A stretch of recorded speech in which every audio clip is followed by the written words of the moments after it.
নাটক সিনেমা আমাদের দেশে তৈরি করা হচ্ছে। সম্প্রতি ঈদের একটি নাটকও এই বিষয়ে তৈরি করা হয়েছে। এটা নিয়ে ফেসবুকে সমালোচনা চলছে, বিষয়ে কিছু বলবেন? ভাইরা আমার, খুবই দুঃখজনক বিষয়, বিনোদনের নামে, নাটক সিনেমার নামে আমাদের দেশে অনেক অবৈধ বিষয়কে স্বাভাবিক করে ফেলা হয়েছে। আজ থেকে 15-20 বছর আগেও, 30 বছর আর 25 বছর আগেও এই সমাজে কোনো একটা পুরুষ কোনো একটা নারী বিবাহ বহির্ভূত সম্পর্ক করাকে অত্যন্ত দোষণীয় মনে করা হতো, শহরে গ্রামে সর্বত্র। ঠিক না ঠিক? নাটক সিনেমার নামে, বিনোদনের নামে যেগুলো দেখে আপনারা হাসি পান, আনন্দ পাওয়ার চেষ্টা করেন, বিনোদন পাওয়ার চেষ্টা করেন, সময় কাটাবার চেষ্টা করেন, এগুলোর নাম দিয়ে, এগুলোর মোড়ক দিয়ে এই তথাকথিত বয়ফ্রেন্ড গার্লফ্রেন্ড কালচারকে প্রমোট এবং প্রতিষ্ঠা করা হয়েছে এই সমাজে। এখন আর কারো বয়ফ্রেন্ড আছে, কারো গার্লফ্রেন্ড আছে এটা বলতে এখন আর মুখেও বাধে না, অর্থাৎ লাজ লজ্জা শরমটাও উঠে শেষ হয়ে গেছে। এটা খুব ভয়ঙ্কর একটা ব্যাপার। অপরাধ করার পর অপরাধ বোধ থাকা, এটা খুব তুলনামূলকভাবে, ওইটার তুলনামূলকভাবে সহনীয়, এটাও মন্দ, কিন্তু ওইটার তুলনায় কম মন্দ। আর যদি কেউ অপরাধ করার পর অপরাধকে অপরাধ মনে না করে, দোষ মনে না করে, এটা ভয়াবহ, এটা কুফরি, এটা ঈমান যাওয়ার মতো বিষয়।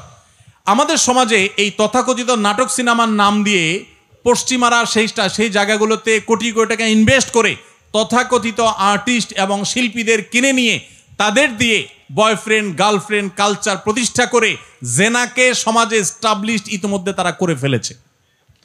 আমাদের সমাজকে এখন আরেক লেয়ারে পচাবার জন্য, নষ্ট করার জন্য এখন তথাকথিত ট্রান্সজেন্ডার বাদ এটাকে প্রতিষ্ঠা করার জন্য নাটক তৈরি করা হচ্ছে। ইতিমধ্যে একটা নাটক, কত বড় দুঃসাহস চিন্তা করেন, ঈদের অনুষ্ঠান একান্তই মুসলমানদের অনুষ্ঠান, একটা ইবাদত। ঈদ একটা কি ইবাদত, ঈদের মতো ইবাদতকে ঘিরে যে অনুষ্ঠান করছে সেখানে সমকামিতা বা ট্রান্সজেন্ডার মতবাদ সেটাকে পুশ করে নাটকের মাধ্যমে ইবাদতরত মানুষগুলোকে নাটকের নাম দিয়া তাদের মধ্যে ওই ইবাদতের মৌসুমে সিজনে তাদের মধ্যে ইসলাম বিরোধী বিষ ঢুকাই দেওয়া হচ্ছে। তার মানে হলো যে আমাদের সম্পদ, আমাদের সোসাইটি, আমাদের ঈদ মানে মুসলমানদের আবহ, এইটাকে ব্যবহার করে সেখানে তারা মুসলমানদের বিরুদ্ধে বিষ এবং ক্ষতিকর জিনিস তারা ঢুকিয়ে দিচ্ছে। আপনারা যেগুলো সোশ্যাল মিডিয়াতে, ফেসবুক, ইউটিউবে বিভিন্ন নাটকের ক্লিপ, ভিডিওর ক্লিপ অনেকে বুধ হয়ে পড়ে থেকে দেখেন, আপনার নিজের অজান্তে আল্লাহর দ্বীনকে দুনিয়া থেকে বিদায় করার নীল নকশা যে সমস্ত নাটক সিনেমার মাধ্যমে হয়, আপনি সেগুলার প্রমোট করছেন, সেগুলার প্রচার করছেন, সেগুলার সহযোগিতা করছেন। এই জন্য আমাদের পরিষ্কারভাবে প্রত্যেকের অবস্থান নিতে হবে। যেই সমস্ত কোম্পানি, যেই সমস্ত আপনার ব্যবসা প্রতিষ্ঠান এই সমস্ত ট্রান্সজেন্ডার মতবাদ, এই সমস্ত সমকামিতা, যেটা আমাদের রাষ্ট্রের আইনেও 2 বছর কারাদণ্ড বলা আছে, এরকম একটা রাষ্ট্রের আইন বিরোধী এবং বাংলাদেশের হিন্দু, মুসলিম, খ্রিস্টান, বৌদ্ধ সকল ধর্মের মানুষের সর্বসম্মতিক্রমে সকল ধর্মমতে যেটা অন্যায়, অপরাধ এবং পাপের কাজ, রাষ্ট্রীয় আইনে যেটা অবৈধ, সেরকম একটা জিনিসকে যারা স্বাভাবিক করার চেষ্টা করছে, তারা হোক বিশ্ববিদ্যালয়, হোক তারা ব্যাংক, হোক তারা মোবাইল ব্যাংকিং কোম্পানি, হোক তারা অন্য কোনো প্রতিষ্ঠান, হোক তারা যেই কোনো প্রতিষ্ঠান, তাদেরকে বর্জন করা, বয়কট করা, উপযুক্ত শাস্তি নিশ্চিত করার চেষ্টা করা আমাদের প্রত্যেকটা মানুষের দায়িত্ব। ভাইরা আমার, আমাদের সন্তানরা ট্রান্সজেন্ডার মতবাদ প্রতিষ্ঠিত হলে, তারা সমকামিতার দিকে ঝুঁকে গেলে পরিস্থিতি কি হতে পারে? আমেরিকার মতো দেশের অভিভাবকরা রাস্তায় নেমে এসেছে, কারণ গোটা সমাজের সিস্টেমটা ভেঙে ফেলা হয়েছে। আপনারা অনেকে বলতে পারেন এটা করে তাদের লাভটা কি? কোরআন খুলে দেখেন, কোরআন এমন এক অলৌকিক মহাগ্রন্থ, 5000 বছর পরে কি হবে কোরআন বলে গেছে, ইঙ্গিত দিয়ে গেছে। আল্লাহ সুবহানাহু ওয়া তাআলা বলেছেন, ফালা ইউগাইয়িরুন্না খালকাল্লাহ, শয়তানের অন্যতম একটা কাজ হবে মানুষের সৃষ্টির মধ্যে পরিবর্তন সাধন করে সেখানে পুরো সিস্টেমটাকে আপনার ভেঙে চুরে একাকার করে দেওয়া। নারী পুরুষের কোনো ভেদাভেদ তারা রাখতে চায় না। আপনারা জানেন বাংলাদেশে এখন অনেক ফরম তৈরি হচ্ছে, ছেলে মেয়ে পরিচয় রাখতে চায় না।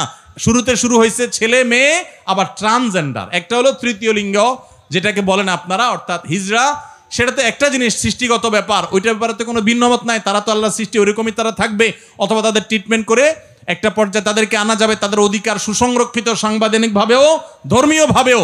কিন্তু তথাকথিত ট্রান্সজেন্ডার এবং এই ট্রান্সজেন্ডারের উপরে ভর করে সমকামিতা সমাজে প্রতিষ্ঠা করার যে অপচেষ্টা, এইটার বিরুদ্ধে খোদ আমেরিকাতে অভিভাবকরা রাস্তায় নেমেছে। রাশিয়ার মতো দেশ, চায়নার মতো দেশ, তারা বলে দিয়েছে এটা সন্ত্রাসবাদ। অ্যাগ্রেসিভলি তারা এটা ঢুকাচ্ছে। অনেক গার্মেন্টস প্রতিষ্ঠানকে, মালিকদেরকে বাধ্য করা হচ্ছে, আপনি সমকামিতাকে সমর্থন করেন কিনা, তাহলে আপনাকে ফান্ড দেয়া হবে, আর না হলে দেয়া হবে না। তারা নারী পুরুষের পরিচয়কে একাকার করে দিয়ে এখানে যে বিশৃঙ্খল পরিস্থিতি তৈরি করতে চায়, আল্লাহ বলেছেন এটা শয়তানের এজেন্ডা। ফালা ইউগাইয়িরুন্না খালকাল্লাহ, আল্লাহর সৃষ্টি নারী এবং পুরুষ, এগুলোর মধ্যে পরিবর্তন সাধন করে এগুলোকে মেসাকার করে, একাকার করে, বিশৃঙ্খল করে ফেলা, এটা শয়তানি এজেন্ডা যেটা বাস্তবায়ন করছে। অতএব ঈদের অনুষ্ঠানে বা যে অনুষ্ঠানে হোক, নাটকের নামে, সিনেমার নামে আপনারা একটার পর একটা অবৈধ জিনিসকে সমাজে স্বাভাবিক করে ফেলবেন। এখন আবার সমকামিতাকে স্বাভাবিক করার এজেন্ডা নিয়ে নামছেন। আপনারা কিছু পয়সা কড়ি পাবেন, কিছু ফান্ড পাবেন, এগুলো নিয়ে দেশে বাইরে চলে যাবেন, ওই কানাডার বেগমপাড়ায় চলে যাবেন, আমেরিকায় চলে যাবেন, আর আমাদের সমাজকে, আমাদের সন্তানদেরকে ধ্বংস করে দিয়ে তারপর চলে যাবেন। এটা কোনোদিনই এদেশে মানুষ সহ্য করবে না। অতএব রাষ্ট্রবিরোধী, আইন বিরোধী এই সমকামিতাকে যারা প্রমোট করছে, তাদের ব্যাপারে আমাদের সাবধান হতে হবে, সতর্ক হতে হবে, দায়িত্বশীল হইতে হবে, এবং আমাদের প্রত্যেকটা মানুষকে তাদেরকে বর্জন, বয়কট সর্বতভাবে করতে হবে। শয়তান এসে বলবে আমি একা বয়কট করলে কি হবে, আপনি আপনার দায়িত্ব পালন করেন, কি হবে না হবে আপনার দেখার দরকার নেই। আপনি আল্লাহকে বলবেন, আল্লাহ আমি আমার চেষ্টাটুকু করছি। করা যাবে না ইনশাআল্লাহ? আল্লাহ আমাদেরকে তৌফিক দান করুন।